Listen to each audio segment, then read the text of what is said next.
राहुल गांधी और ओबीसी राजनीति, संसोप ने बांधी गांठ, पिछड़े पांव 100 में 60, वो नारा जिसके बाद उत्तर प्रदेश में कांग्रेस उभर नहीं पाई। नमस्कार दोस्तों, मैं रतन सिंह और आप सभी का ट्रिगर न्यूज में स्वागत है। राहुल गांधी को मानहानि केस में दोषी ठहराते हुए संसद से अयोग्य घोषित कर दिया गया है। अब बीजेपी ने ओबीसी के कथित अपमान को लेकर राहुल गांधी के खिलाफ एक राष्ट्रव्यापी अभियान चलाने की घोषणा की है। कांग्रेस ओबीसी अपमान के इल्जाम को खारिज कर रही है। जहां तक ओबीसी का सवाल है, हिंदी भाषी राज्यों में आजादी के पहले से ही इनकी कांग्रेस से अच्छा रिश्ता नहीं रहा। इतिहास इस बात का भी गवाह रहा है कि पार्टी ने इन जातियों तक पहुंचने की कई अवसर गंवाए हैं। कांग्रेस आजादी के तुरंत से ओबीसी के सवाल से जूझ रही है। आइए इतिहास के चश्मे से समझने की कोशिश करते हैं कि कांग्रेस पार्टी ने कितने मौकों पर ओबीसी तक पहुंच के मौके गंवाए हैं। पिछड़े वर्ग, अनुसूचित जाति और अनुसूचित जनजाति के लिए कोटा की तर्ज पर आरक्षण की मांग आजादी के तुरंत बाद ही शुरू हुई। जवाहरलाल नेहरू की सरकार ने 1953 में राज्यसभा सदस्यता काका कालेलकर की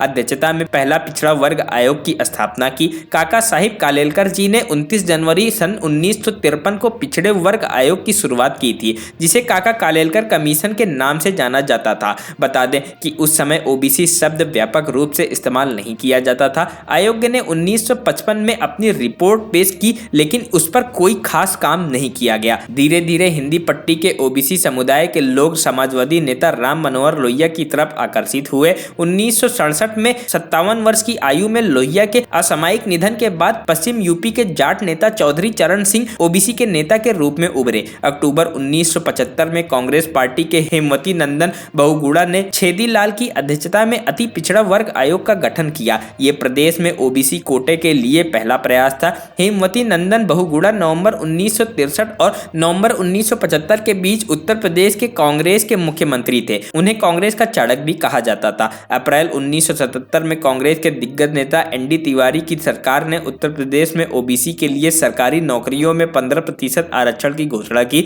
जो देश में इस तरह का पहला कदम था। मार्च 1977 के आपातकाल के बाद के चुनावों के बाद केंद्र में सत्ता में आई प्रधानमंत्री मोरारजी देसाई के नेतृत्व वाली जनता पार्टी सरकार ने तिवारी की सरकार को बर्खास्त कर दिया। नतीजतन राम नरेश यादव के नेतृत्व वाली यूपी की जनता सरकार ने कोटा लागू किया और इसका श्रेय भी लिया। अगस्त 1990 में बागी नेता वीपी सिंह के नेतृत्व वाली केंद्र सरकार ने मंडल आयोग के नाम से मशहूर सामाजिक और शैक्षणिक रूप से पिछड़ा वर्ग आयोग की रिपोर्ट को लागू करने का ऐलान किया।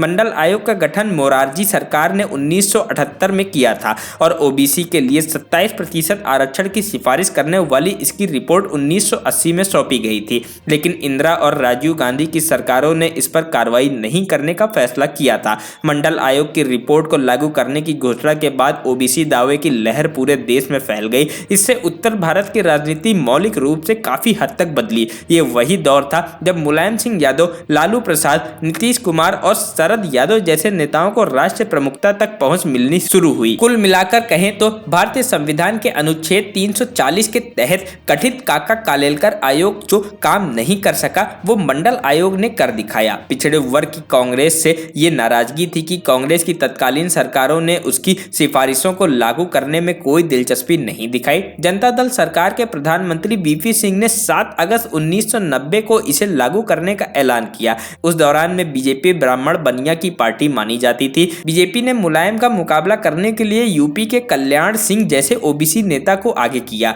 जैसे जैसे समाजवादी पार्टी के यादव मुस्लिम कोर के बाहर मुलायम का जनाधार बंटने लगा, कल्याण ने छोटे ओबीसी समुदायों को भाजपा के साथ खड़ा कर दिया और इस तरह एक गैर यादव ओबीसी वोट बैंक बनाया। उस समय बीजेपी के कल्याण सिंह और उमा भारती, जिनकी पकड़ ओबीसी समुदाय में अच्छी थी, वो बगावत पर उतरे हुए थे। ऐसे में बीजेपी ने हर स्तर पर अपने नेतृत्व को फिर से तैयार किया। कल्याण सिंह के बाद राम प्रकाश गुप्ता ने यूपी में जाटों को ओबीसी का दर्जा दिया। मुलायम और बसपा प्रमुख मायावती दोनों को कमजोर करने के लिए मुख्यमंत्री राजनाथ सिंह की सरकार ने ओबीसी और दलितों को विभाजित करने के लिए आरक्षण के भीतर आरक्षण मसौदा तैयार किया। ये 2000 से 2002 का दौर था। 2006 में यूपीए 2001 की सरकार में केंद्रीय मानव संसाधन विकास मंत्री अर्जुन सिंह ने केंद्रीय शिक्षण संस्थानों में प्रवेश को लेकर ओबीसी के लिए 27% आरक्षण के प्रस्ताव को रखा। ये प्रस्ताव मंडल रिपोर्ट के बाद से लंबित था। यह ओबीसी के पक्ष में सबसे बड़े फैसले में से एक था। यह फैसला कांग्रेस की ओबीसी राजनीति के लिए निर्णायक क्षण माना जरूर गया, लेकिन शायद ही कांग्रेस को इससे कोई फायदा हुआ। 2010 में यूपीए 2 सरकार ने जातिगत जनगणना के लिए एक कदम उठाया।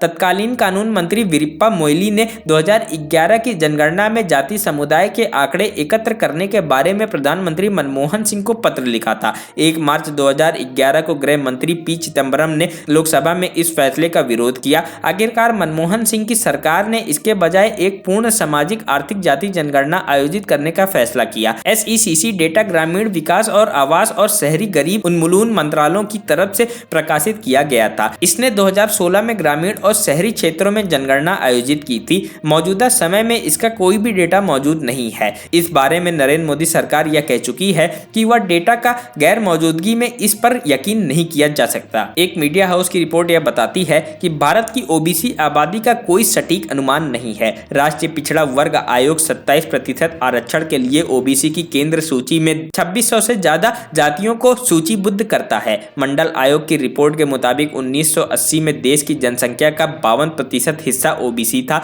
राष्ट्रीय सर्वेक्षण 2006 के अनुसार यह आंकड़ा घटकर 41% तक आ गया है। ओबीसी को भारतीय संविधान के अनुसार सामाजिक व शैक्षिक क्षेत्र में पिछड़े वर्ग के रूप में वर्णित किया गया है। सार्वजनिक क्षेत्रों में ओबीसी वर्ग को रोजगार और शिक्षा में 27% तक का आरक्षण प्राप्त है। आइए अब जानते हैं ओबीसी को लेकर कब कब हो चुका है विवाद। हाल ही में कर्नाटक की बुमई सरकार ने मुसलमानों को राज्य में दिए जाने वाला 4% आरक्षण खत्म कर दिया है। इसे लेकर राज्य में विवाद हो गया है। राम मनोहर लोहिया 1960 के दशक में विपक्ष में बड़े नेता थे। 1965 में यूपी के फर्रुखाबाद लोकसभा सीट से उपचुनाव जीतने वाले लोहिया ने कई पार्टियों का एक गठबंधन तैयार किया। 1967 के चुनाव में लोहिया ने नारा दिया, संसोपा ने बांधी गांठ, पिछड़े पावे 100 में 60। लोहिया का इस नारे ने यूपी की सियासत ही बदल दी और पहली बार यहां कांग्रेस को करारी हार का सामना करना पड़ा। 1969 में केंद्र की मोरारजी देसाई की सरकार ने सरकारी नौकरी में पिछड़ों को आरक्षण देने के लिए वीपी मंडल की अध्यक्षता में एक आयोग बना दिया। आयोग के गठन के बाद ही यूपी बिहार के अधिकांश भागों में बवाल शुरू हो गया।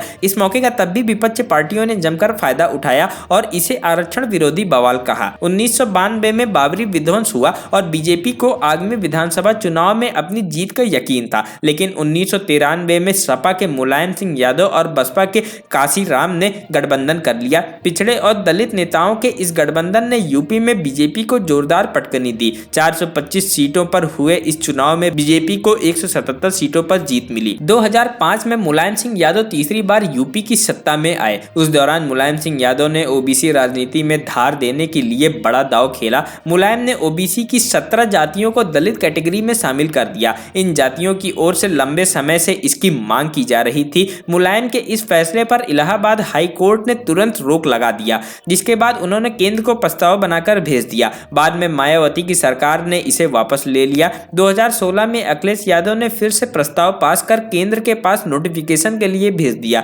इसे केंद्र ने उस वक्त मान भी लिया, लेकिन इलाहाबाद हाई कोर्ट ने फिर रोक लगा दी। Bureau report, trigger news.